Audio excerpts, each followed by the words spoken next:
So hello my dear student, welcome to our YouTube channel daily dose of physics. So student, आज हम class 11th physics का most important chapter part 2 का mechanical property of solid chapter को start करने जा रहे हैं। ठीक है, ये आपके क्लास 11th फिजिक्स के पार्ट 2 बुक में पहला ही चैप्टर आपको मिलेगा, मैकेनिकल प्रॉपर्टीज ऑफ सॉलिड। ठीक है, तो इस चैप्टर को हम स्टार्ट करते हैं विदाउट टाइम वेस्टिंग। देखिए, सबसे पहला टॉपिक इसके अंदर आता है डिफॉर्मेशन। अब क्वेश्चन आता है डिफॉर्मेशन क्या होता है। तो देखिए, डिफॉर्मेशन क्या होता है? The change produced in A configuration of a body on the application of an external force is called deformation.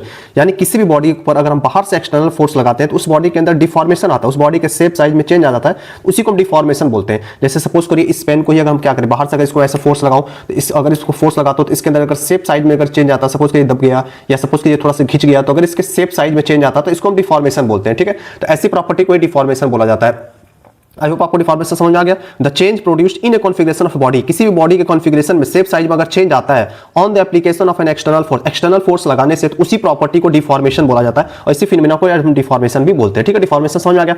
इसके बाद आता है इलास्टिक डिफॉर्मेशन। भी आपका दो टाइप का होता है, एक इलास्टिक डिफॉर्मेशन होता है, एक प्लास्टिक डिफॉर्मेशन। एक हमारा क्या होता है, हमारा इलास्टिक डिफॉर्मेशन होता है, एक हमारा प्लास्टिक डिफॉर्मेशन। अब इलास्टिक डिफॉर्मेशन क्या होता है? अगर आपने किसी बॉडी के ऊपर एक्सटर्नल फोर्स लगाया, एक्सटर्नल फोर्स लगाने के बाद अगर उस बॉडी में शेप साइज चेंज हुआ और एक्सटर्नल फोर्स को जब हम रिमूव करते हैं उसके बाद अगर ये बॉडी फिर से वापस अपने ओरिजिनल पोजीशन को, ओरिजिनल शेप साइज को रीगेन कर पाती है तो ऐसी बॉडी को हम इलास्टिक डिफॉर्मेशन, ऐसी प्रॉपर्टी को हम इलास्टिक डिफॉर्मेशन भी बोलेंगे। देखिए इसमें क्या लिखा हुआ है, if the body regain its original shape and size after the removal of force the deformation is said to be elastic. सबसे अच्छा एग्जांपल इसका, जैसे सपोज करिए हमारे पास एक रबड़ है, अगर देखिए नॉर्मल अगर मैं इसको फोर्स लगा रहा हूं तो देखिए क्या हो गया, ये इलास्टिक हो गया, इसके शेप साइज में क्या चेंज आया, लेकिन जैसे मैं फोर्स छोड़ रहा हूं देखिए वापस आ जा रहा है, अपने ओरिजिनल पोजीशन को रीगेन कर रहा है। देखिए फिर से फोर्स लगा रहा हूं, फिर ये फैल जा रहा है, अपने शेप साइज को चेंज कर रहा है। जैसे हमने फोर्स छोड़ा ये वापस अपने ओरिजिनल साइज को रीगेन कर लिया, तो ऐसे प्रॉपर्टी को हम क्या बोलेंगे, इलास्टिक डिफॉर्मेशन। यानी जब तक हमने फोर्स लगाया रहा तब तक तो इसके अंदर डिफॉर्मेशन था, टेम्पोररी डिफॉर्मेशन। जैसे ही हमने फोर्स को छोड़ा ये वापस आ गया, अपने ओरिजिनल पोजीशन को रीगेन कर लिया, तो यानी इसके अंदर डिफॉर्मेशन खत्म हो गया। तो इलास्टिक डिफॉर्मेशन समझ में आ गया। फोर्स हटाने के बाद अगर आपकी बॉडी ओरिजिनल शेप साइज को रीगेन कर लेगी तो उसको इलास्टिक डिफॉर्मेशन बोलते हैं। और इसमें जो डिफॉर्मेशन होता है वो कैसा होता है, इसके अंदर डिफॉर्मेशन टेम्पोररी डिफॉर्मेशन होता है। कैसा होता है? इसके अंदर हमारा टेम्पोररी डिफॉर्मेशन होता है, टेम्पोररी टाइप का डिफॉर्मेशन होता है। ठीक है, अब इसके बाद अगला टॉपिक आता है प्लास्टिक। प्लास्टिक क्या होता है? देखिए प्लास्टिक एक ऐसी प्रॉपर्टी है, अगर हम किसी बॉडी के ऊपर फोर्स लगाएं और body does not regain its original shape after the removal of deforming force, यानी कि हमने फोर्स लगाया, बॉडी में शेप साइज में चेंज आया, लेकिन जब हमने फोर्स को रिमूव किया after removal of deforming force हटाने के बाद भी अगर बॉडी वापस अपने ओरिजिनल साइज को रीगेन नहीं कर पा रही है तो ऐसे डिफॉर्मेशन को प्लास्टिक डिफॉर्मेशन बोलता है। जैसे आपने देखा होगा एक रबड़ को बहुत ज्यादा अगर आप घींच दो या किसी प्लास्टिक को आप बहुत ज्यादा घींच दो कि वापस छोड़ने पर वापस वो अपने साइज को, ओरिजिनल शेप साइज को रीगेन नहीं कर पा रही है, तो इसी चीज को हम प्लास्टिक डिफॉर्मेशन बोलते हैं। और इस टाइप का डिफॉर्मेशन परमानेंट हो जाता है, यानी ये डिफॉर्मेशन हमेशा के लिए हो जाता है, परमानेंट डिफॉर्मेशन।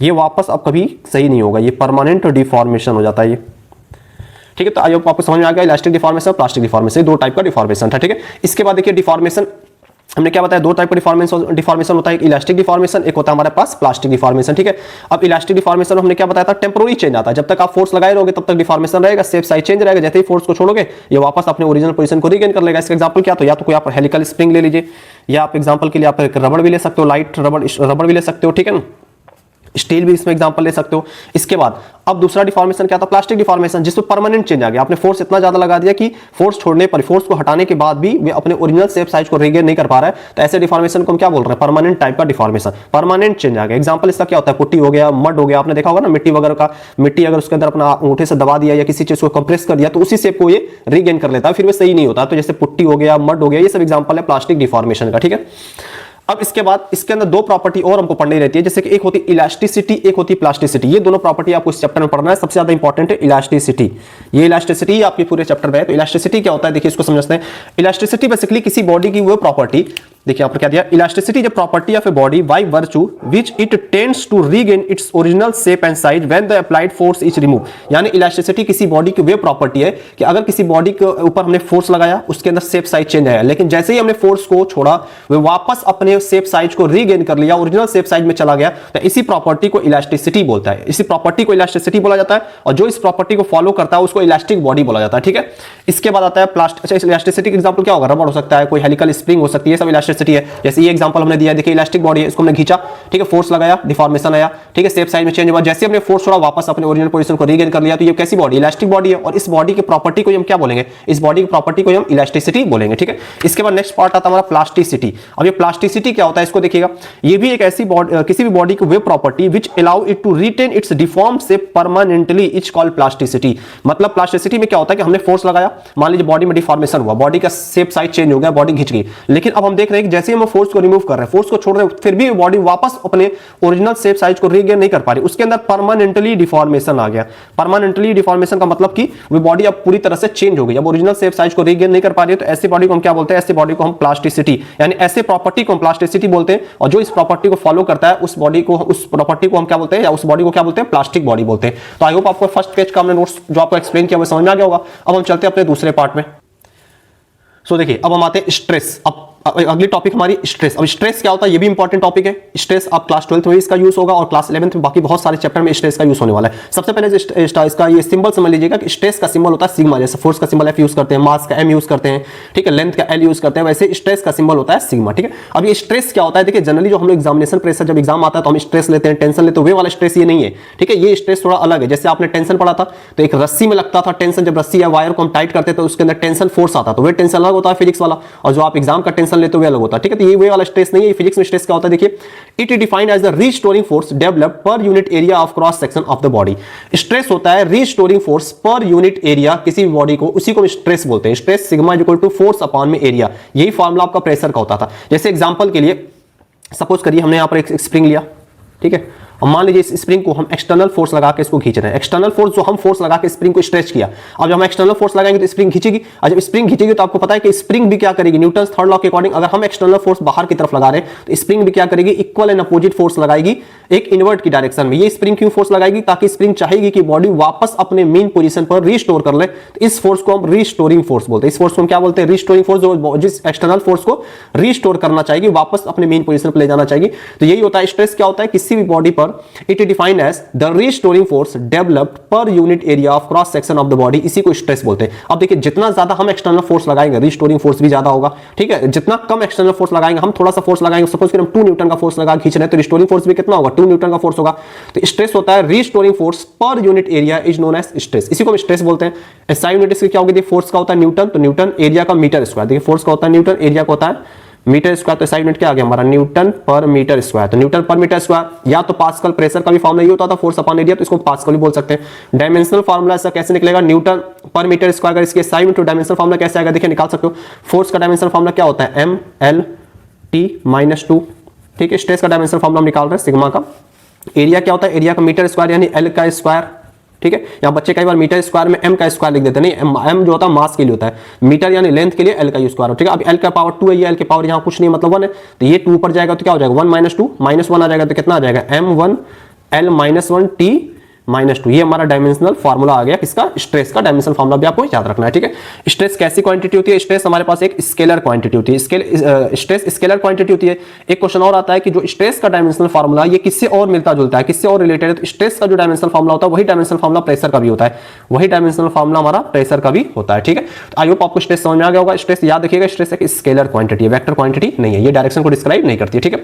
अब देखिए, स्ट्रेस भी हमारे पास 3 टाइप्स के होते हैं। स्ट्रेस भी 3 टाइप्स के होते हैं, लॉन्गिट्यूडनल स्ट्रेस, शियरिंग स्ट्रेस और हाइड्रोलिक या बल्क स्ट्रेस। स्ट्रेस भी हमारे कितने पार्ट में डिवाइड है, 3 टाइप्स में, लॉन्गिट्यूडनल स्ट्रेस, शियरिंग स्ट्रेस और हाइड्रोलिक या बल्क स्ट्रेस, ठीक है। अब आते हैं सबसे पहला टॉपिक इसके अंदर, लॉन्गिट्यूडनल स्ट्रेस क्या होता है। देखिए लॉन्गिट्यूडनल स्ट्रेस को समझाते हैं। लॉन्गिट्यूडनल स्ट्रेस क्या होता है, लॉन्गिट्यूडनल स्ट्रेस में क्या होता है ना कि अगर हम किसी, सपोज कि हमारे पास एक सिलिंड्रिकल बॉडी है जिसका लेंथ है L, ठीक है, ये हमारे पास एक सिलिंड्रिकल बॉडी है जिसमें लेंथ है L। अब हमने क्या किया, ये इसका क्रॉस सेक्शनल एरिया था, ठीक है। हमने क्या किया, हमने इस क्रॉस सेक्शनल एरिया पर, इस क्रॉस सेक्शनल एरिया के परपेंडिकुलर डायरेक्शन में हमने फोर्स लगाया। यहां से भी हमने एक फोर्स लगाया, इधर से फोर्स लगाया। फोर्स लगाने से क्या हुआ कि इसकी लेंथ में चेंज आ गया। इसकी लेंथ पहले L थी, अब इसकी लेंथ में डेल्टा L का चेंज आ गया, इसकी लेंथ में इंक्रीज हो गया, इसकी लेंथ क्या होगी, इंक्रीज हो गई। तो ऐसे स्ट्रेस को लॉन्गिट्यूडनल स्ट्रेस बोला जाता है, जिसमें जो हम फोर्स लगा रहे हैं, direction of force is perpendicular to cross sectional area. सबसे पहले जो हमने फोर्स लगाया इस क्रॉस सेक्शनल एरिया के परपेंडिकुलर लगाया। सेकंड चीज, इसमें हुआ क्या, change the length of a body. Longitudinal stress में क्या होता है कि अगर हम किसी भी बॉडी पर स्ट्रेस लगाएं, अगर वो भी स्ट्रेस अगर हम लॉन्गिट्यूडनल स्ट्रेस लगाते हैं तो बॉडी के लेंथ में चेंज आएगा, या तो लेंथ इंक्रीज हो जाएगी या तो लेंथ कंप्रेस हो जाएगी, ठीक है, लेंथ में चेंज आएगा। सेकंड चीज हमने क्या बताया था कि जो फोर्स हम अप्लाई करते हैं वो क्रॉस सेक्शनल एरिया के परपेंडिकुलर होनी चाहिए, ठीक है। सेकंड चीज में क्या, देखो पहला चीज क्या था, direction of force is perpendicular to cross sectional area. Second में क्या बताया, change the length of body, length के बॉडी के लेंथ में चेंज आएगा, वह लेंथ या इंक्रीज हो सकती है या कंप्रेस हो सकती है, ठीक है। अब देखो लॉन्गिट्यूडनल स्ट्रेस भी 2 टाइप्स का होता है। एक हमारे पास होता है टेंसाइल स्ट्रेस, एक क्या होता है, टेंसाइल स्ट्रेस बहुत इजीली समझ सकते हो, अगर बस आप इसको ध्यान से अगर सुन भी लोगे ना तो आपके दिमाग में बैठ जाएगा क्या होता है टेंसाइल, क्या होता है कंप्रेसिव। सेकंड टाइप का लॉन्गिट्यूडनल स्ट्रेस होता है उसको हम कंप्रेसिव स्ट्रेस बोलते हैं, ठीक है। टेंसाइल स्ट्रेस में जो फोर्स लगाएंगे ना इस डायरेक्शन में फोर्स लगाएंगे कि बॉडी को खींच सके। जैसे सपोज करिए ये है पेन, अगर मैं इसको इधर से खींच रहा हूं, सपोज करिए इधर से अगर मैं इसको खींच रहा हूं, फोर्स करो तो ये क्या होगा, ये स्ट्रेच होगा, ये फैलेगा, तो इसको ऐसे स्ट्रेस को हम टेंसाइल स्ट्रेस बोलते हैं, जिसमें force stretches the body increasing rate. Force हम ऐसे लगाते हैं कि बॉडी स्ट्रेच हो, जैसे एग्जांपल था इसमें देखिए फोर्स ऊपर से नीचे तरफ इस तरह से इसको फोर्स लगा रहे हैं तो बॉडी फैल रही है, बॉडी खींच रही है, इसकी लेंथ इंक्रीज हो रही है, तो ऐसे स्ट्रेस को हम क्या बोलेंगे, टेंसाइल स्ट्रेस बोलेंगे। है तो ये लॉन्गिट्यूडनल स्ट्रेस का ही पार्ट, ठीक है।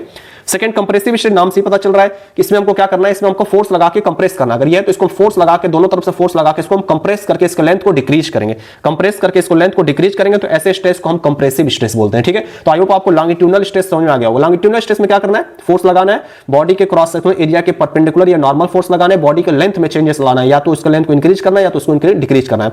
दो टाइप का लॉन्गिट्यूडनल स्ट्रेस होता है, tensile stress, compressive stress. Tensile stress में हमेशा फोर्स लगाते हैं स्ट्रेच करने के लिए, लेंथ को इंक्रीज करने के लिए। कंप्रेसिव स्ट्रेस में हमेशा फोर्स लगाते हैं बॉडी के लेंथ को डिक्रीज करने के लिए, ठीक है। अब सेकंड स्ट्रेस आता है शियरिंग स्ट्रेस।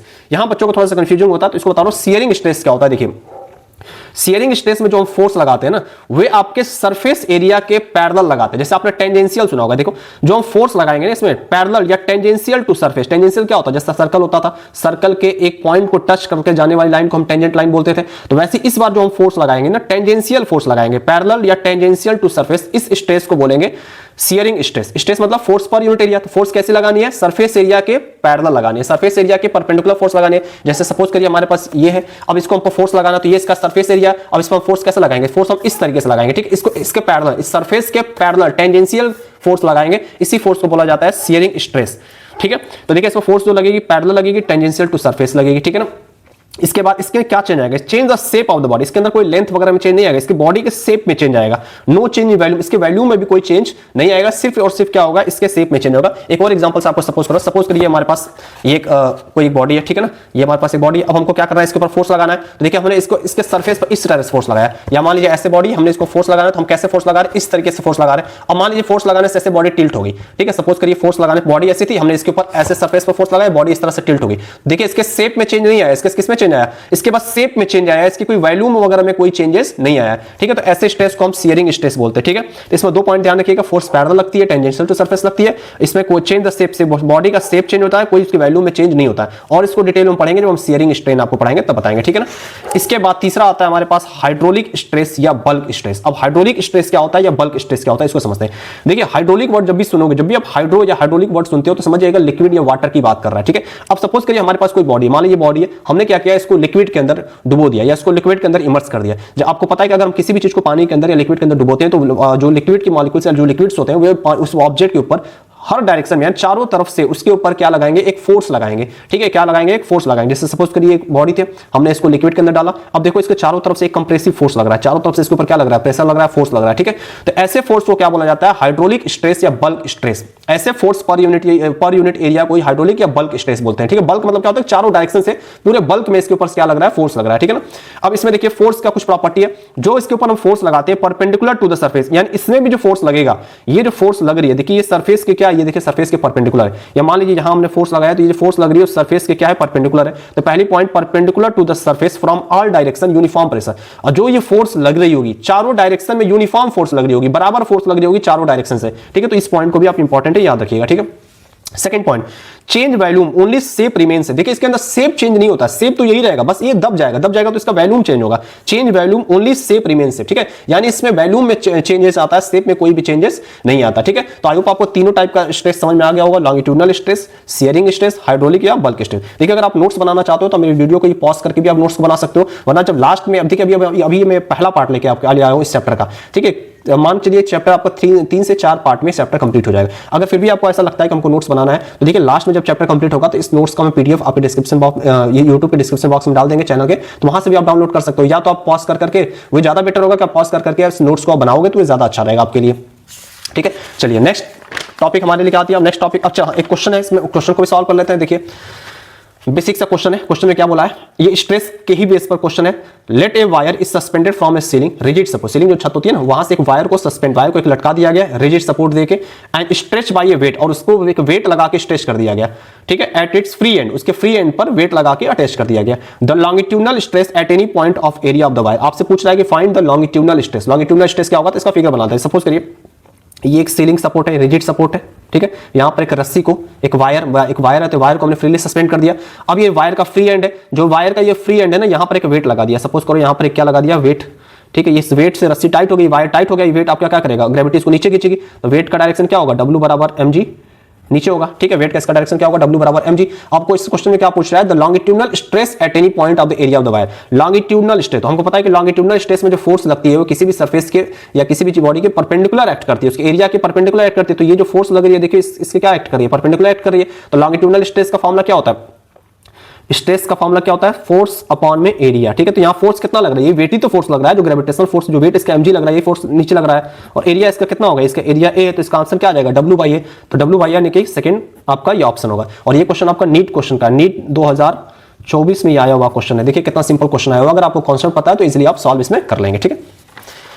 चलिए नेक्स्ट पार्ट में आपको हम स्ट्रेन बताएंगे। स्ट्रेन क्या होता है, अभी तक हमने आपको स्ट्रेस वाला सारा पार्ट बता दिया, ठीक है। तो आई होप आपको ये वीडियो समझ में आया हो। अगर आपको वीडियो अच्छी लगी तो आप लाइक और सब्सक्राइब जरूर करिएगा इस चैनल को। Thank you.